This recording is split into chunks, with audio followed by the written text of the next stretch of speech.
Ang recipe natin for today is para sa mga anak niya to. Kasi alam ko, magugustuhan at syempre favorite nila tong recipe na to.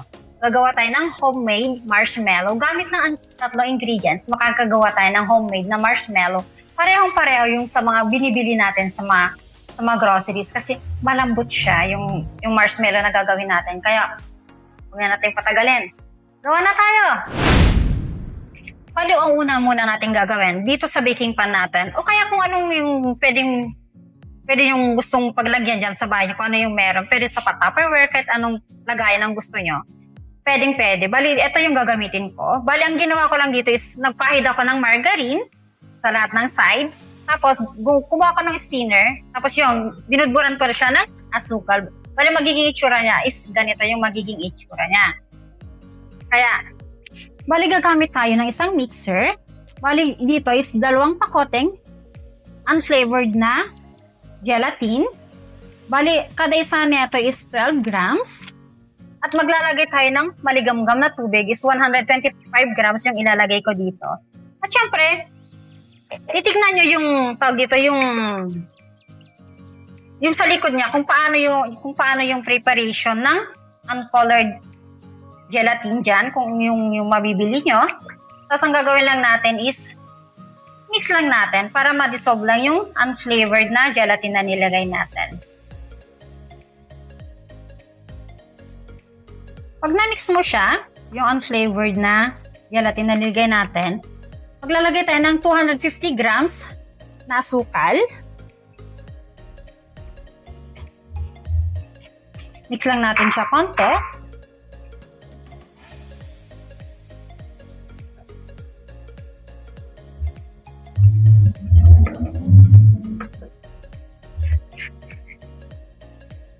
Yan. Okay na yan. At gamit tayo ng mixer.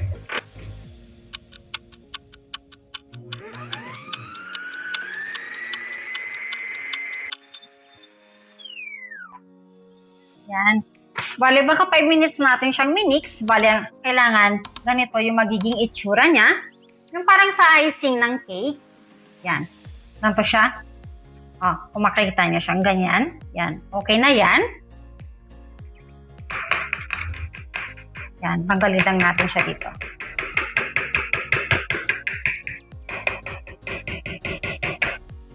Dapat ganito yung magiging itsura ng gagawin nating white marshmallow. Yan.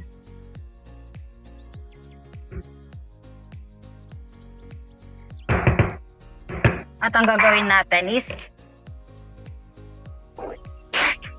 dito sa baking pan na nilagyan natin ng asukal, buhos natin siya.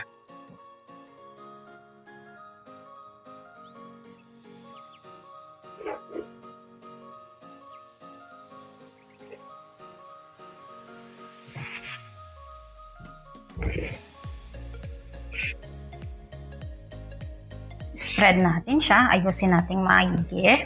Yan. Pag naayos mo na siyang ganyan, ganito na siya. Yan. Baling gagawin naman natin is gagawa naman tayo ng strawberry flavor na ilalagay natin dito sa pinakaitas niya. Bali, gagawa naman tayo ng strawberry flavor ngayon. Bali, yung gagawin natin is pareho lang din yung sa una. Bali, ito yung unflavored na gelatin. Lagay tayo ng 125 grams na mainit na tubig.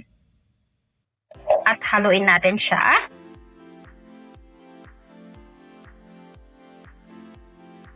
Yan. Pag na-mix na yung unflavored gelatin natin, baling gagawin naman natin is yung strawberry flavor natin, isang pakote. Yan. Siyempre, mix lang din. At yung asukal, 250 grams na asukal, buhos natin siya dito.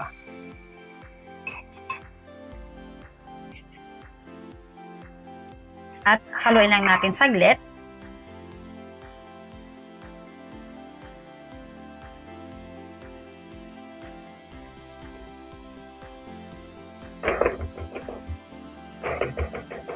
At ganun pa rin, gamit yung mixer natin. Mga 5 minutes din natin siya i-mix.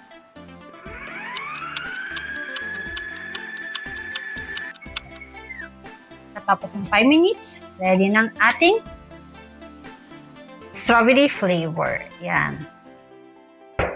At syempre, dito, lalagyan na natin siya dito sa ibabaw ng white marshmallow natin.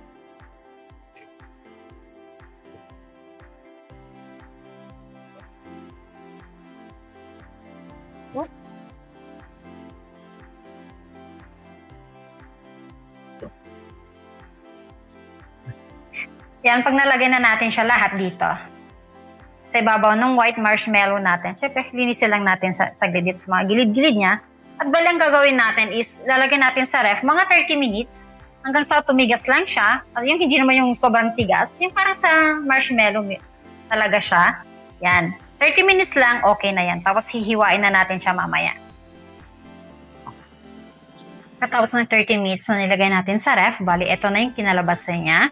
Baling gagawin natin is dito sa mga gilid-gilid niya, tusukin lang natin para hindi tayo mahirapan na tanggalin siya. Yan, ganito lang siya.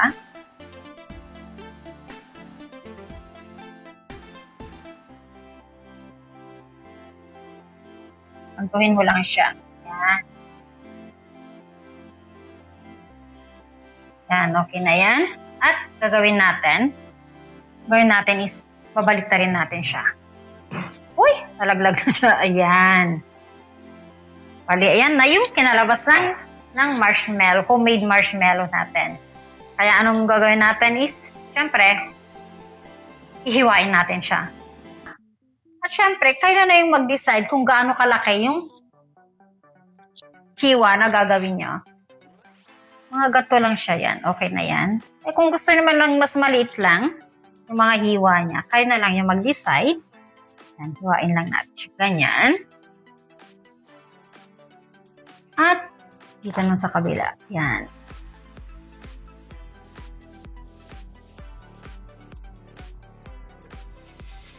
Yan. Tingnan natin sa loob. Yan, eto na siya. Yan. Oh, kung makikita nyo, as in. Oh. Kung makita nyo, di ba ang lambot niya? Kagaya ng marshmallow na nabibili natin sa market. Yan. At syempre, huwag kakalimutan mag-subscribe sa mga videos natin. At syempre, mag-click sa notification bell. At syempre, huwag kakalimutan mag-comment sa mga videos natin. At syempre, yan, sigurado magugustuhan ng mga anak niya to. At syempre, titingnan natin kung masarap na siya. Huh?